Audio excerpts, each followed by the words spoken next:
Hello, good evening, नमस्कार। कैसे आप सभी? उम्मीद करते हैं मस्त होंगे, स्वस्थ होंगे। तो एक बार फिर से स्वागत है आपका अपने इस परिवार में जिसका नाम है GK GS by Amit Pandey. खास आज के विषय की जब बात की जाए तो आज के विषय में जिस एक पहलू के साथ हम कनेक्ट हो रहे हैं वो काफ़ी महत्वपूर्ण है।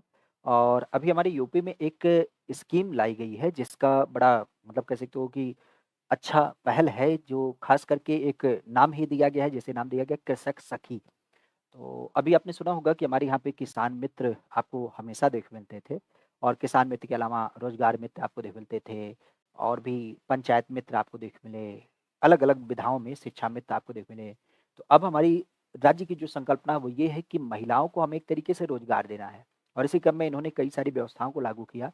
जैसे हमारे यहाँ पे अभी पिछले दिनों में बीसी सखी नाम की एक योजना चालू की गई थी, जो बिज़नेस कॉरेस्पॉन्डिंग को आधारित करते हुए था।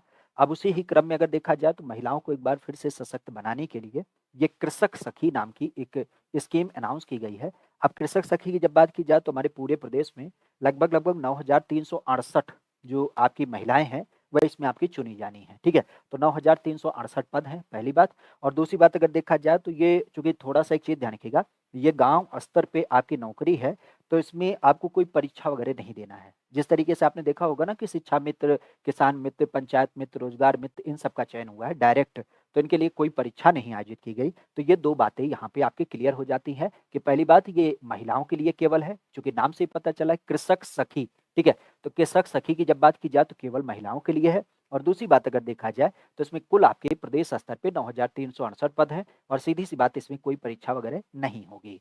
तो थोड़ा-सा पर्याय देखते हैं कि आखिर इसमें क्या-क्या बातें रखी गई हैं। महिलाओं को आर्थिक रूप से स्वावलंबी बनाने के लिए यह विषय आपका चिन्हित किया गया। अब देखा जाए तो सबसे पहली बात एक चीज़ और ध्यान रखिएगा, इसमें जो पैसा वगैरह मिलेगा, ये गाँव पे ही आपको नौकरी मिल रही है, और गाँव पे ही आपको क्या होगा, ₹65 महीना मिलेगा, ठीक है? एक चीज़ ध्यान रखिएगा कि इसमें जो आपको पैसा दिया जाएगा, चूँकि ये गाँव स्तर की आपकी नौकरी है, तो गाँव स्तर पे ही क्या होगा, आपको ₹65 दिया जाएगा, ठीक है? पहली बात ये ध्यान रखिएगा। कितनी बात की जा रही है? यहाँ पे ₹65 देने की बात चल रही है। तो ₹65 आपका क्या होगा, 1 महीने का दिया जाएगा। पूरा पैटर्न क्या है? तो ध्यान रखिएगा, सरकार के द्वारा ये बात कही गई है कि उत्तर प्रदेश के 54 जिलों में 9,368 कृषि सखी की नियुक्ति की जाएगी, जो किसानों को क्या करेंगी, प्राकृतिक खेती के गुर सिखाएँगी। बेसिक आप कह सकते हो कि गाँव स्तर पे जो किसान होता है, वो बहुत ज़्यादा जानकार नहीं होता। साफ शब्दों में अगर कहा जाए, तो गाँव के किसानों के लिए यह योजना आपकी लागू की गई है, ताकि गाँव पे जो आपके किसान पाए जाते हैं, बेसिक जिनको एबीसीडी नहीं पता है टेक्नोलॉजी का, उनके पास क्या किया जाए, उनके पास इस सूचनाओं का एक आधार पहुँचाया जा सके, ताकि उनको क्या हो, जो हाइब्रिड क्वालिटी के बीज होते हैं, जो मशीनरी होते हैं, उनके बारे में समझ मिल पाए। तो 54 जिलों में 9,368 पदों के लिए क्या होगा, चुनाव होगा, जिसमें कृषि सखियों को चुना जाएगा। चूँकि हमारे यहाँ पे एक योजना चलती है ग्रामीण आजीविका मिशन, तो इसी ग्रामीण आजीविका मिशन के अंतर्गत जो सेल्फ हेल्प ग्रुप हैं, अर्थात जो स्वयं सहायता समूह है, उसी के अंतर्गत अगर कोई महिला जो सबसे ज़्यादा पढ़ी लिखी है, उसका क्या किया जाएगा, चुनाव किया जाएगा। और सखियों को प्राकृतिक खेती के लिए क्या किया जाएगा, जिला स्तर पे कह सकते हो कि मुख्य निवेश, जिसमें बीजामृत, जीवामृत, वारापरी, वन जीवामृत, अग्नि अस्त्र, ब्रह्मास्त्र, नौमास, प्रमाणिक बीज, ये सब तैयार करने के तरीके जो होते हैं, ये इनको सिखाया जाएगा, और फिर ये क्या करेंगे, ये गाँव स्तर पे किसानों को चीज़ें सिखाएँगे। बेसिक आप कह सकते हो कि जो हमारे यहाँ पे पुरानी पद्धति थी खेती-बाड़ी की, उसी के बारे में आपको क्या करना है, सूचना डिलीवर करना है गाँव स्तर पे। और इसके लिए सरकार ने कहा कि हम क्या करेंगे, जो हमारी किसान सखियाँ होंगी, उनको ₹65 महीने का देंगे। तो इससे क्या होगा, ग्रामीण महिलाओं का आर्थिक रूप से क्या होगा, एक तरीके से सशक्त बनाया जाएगा। और सीधे तौर पे दूसरा लाभ क्या होगा कि सरकार जो प्राकृतिक खेती को एक लक्ष्य लेकर के चलती है कि प्राकृतिक खेती को हम बढ़ावा देंगे, तो उस प्राकृतिक खेती को बढ़ावा दे पाएँगे। और इसके अलावा अगर देखा जाए तो सरकार एक ही साथ इतनी बड़ी संख्या में कृषि सखियों का चयन करेगी, तो इससे क्या होगा, उनको एक आर्थिक स्वावलंबन भी मिलेगा।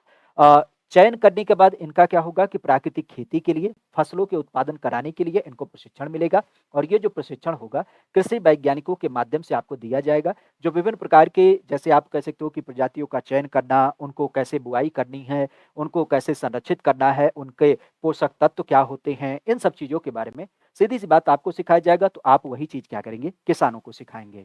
और इस दशा में अगर देखा जाए तो जब आपका प्रशिक्षण होगा, तो उस दशा में भी आपको क्या होगा, अलग से पैसा दिया जाएगा। जैसे मान लेते हैं कि अगर हमारा कोई सिद्धार्थनगर का रहने वाला व्यक्ति है, उसका प्रशिक्षण लखनऊ में हो रहा है, तो लखनऊ आने-जाने का खर्च मिलेगा, होटल में रहने का पूरा खर्च मिलेगा, जितने दिन वो प्रशिक्षण में होगी, उतना उसका क्या होगा दिहाड़ी के हिसाब से कह सकते हो कि जो आपकी वैल्यू होती है, वह वहाँ पे पैसा वगैरह दिया जाएगा। और साथ ही साथ अगर देखा जाए तो इसके अलावा तकनीकी और जो किसानों के जो मार्केट डिमांड है, जहाँ पे अलग-अलग प्रकार की फसल वगैरह पद्धति होती है, उसको भी यहाँ पे क्या किया जाएगा, किसानों के साथ साझा किया जाएगा। 2 सप्ताह का प्रशिक्षण होगा और उसके बाद आपको क्या होगा, प्राकृतिक खेती के लिए क्या किया जाएगा, चुना जाएगा। ठीक है? तो इस संदर्भ में अगर देखा जाए तो सीधी-सी बात आपके यूपी के 54 जिलों में कृषि सखियों का चयन किया जाएगा, जो 9,368 पद हैं और इसके लिए ₹65 आपका मानदेय होगा। योग्यता वगैरह की जब बात की जाए तो ज़ाहिर-सी बात है ग्रामीण लेवल की वैकेंसी है तो एक क्रम होगा कि इसमें 12वीं पास कोई भी महिला जो होगी, उसे प्रायोरिटी के आधार पे रखा जाएगा। ठीक है?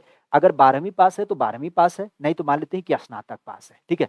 तो यहाँ पे चूँकि एक शब्द लिखा गया है कि जो ज़्यादा पढ़ी-लिखी होगी। ठीक है? यहाँ पे आपका रखा गया है कि जो स्वयं सहायता समूह है गाँव के अंतर्गत, उसमें जो सबसे ज़्यादा पढ़ी-लिखी महिला होगी, उसी का चयन किया जाएगा। तो आपकी 12वीं पास, आपके स्नातक पास परीक्षा में कोई भी महिला जिसकी उम्र सीमा तो बाध्यता नहीं दी गई है, तो वहाँ पे क्या होगा, इसका चुनाव किया जाएगा।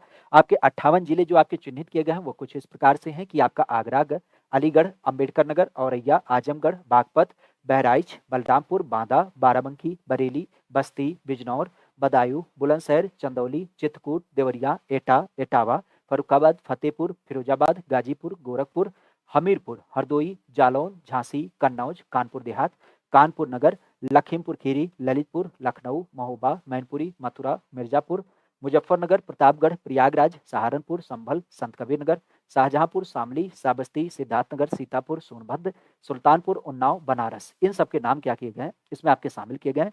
तो यहाँ पे क्या होगा, यहाँ पे खास करके इन लोगों का चुनाव किया जाएगा, जब हम बात करते हैं किसको लेकर के, आपके किसक सखी को लेकर के, ठीक है? तो इस चीज़ को ध्यान रखिएगा।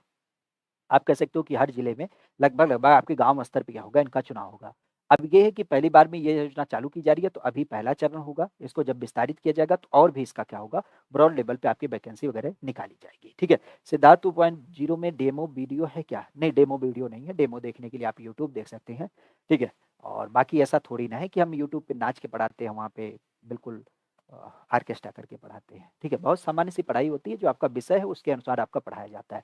उसमें डेमो की हमें नहीं लगती उतनी ज़रूरत है। डेमो की ज़रूरत तब पड़ती है जब हम झूठे होते हैं, ठीक है? हमने 10 सितंबर से बोला क्लास चल रही है तो क्लास आपकी चल रही है। हमने बोला है पीडीएफ मिल रही है तो पीडीएफ मिल रही है।